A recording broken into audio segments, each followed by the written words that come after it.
Mvurya amelalamika ya kwamba nimechukua kiti chake kimakosa.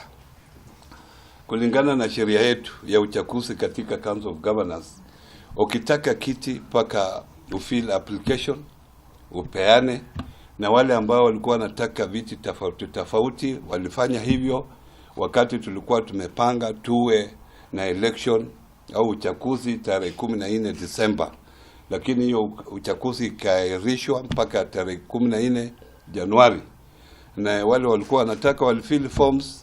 Mwenzangu fomu yake hatukuona kwa sababu fomu ina mahitaji yake ya proposal na second. Basi na mwenyewe hakuwa kama unataka kiti unaweza kutakaje kiti ni uko nyumbani unakunywa chai na mama, so utawezaje? Ndio uchaguzi kaendelea, lakini yeye ni rafiki yetu, tunampenda sana.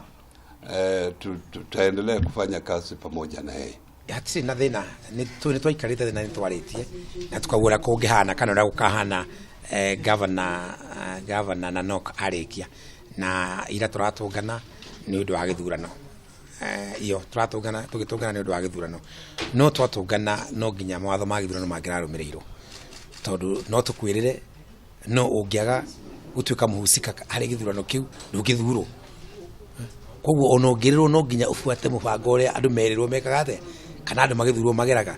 Koguo thina uria wokire munene ithui ni turasupportaga Mvurya muno, no fomu ira ciuragio nigetha mundu ahoranire githurano kana nigetha to no nginya watho urumirirwo ndayuririe na ndokire muthenya ucio riu hau akigana na matata kidogo.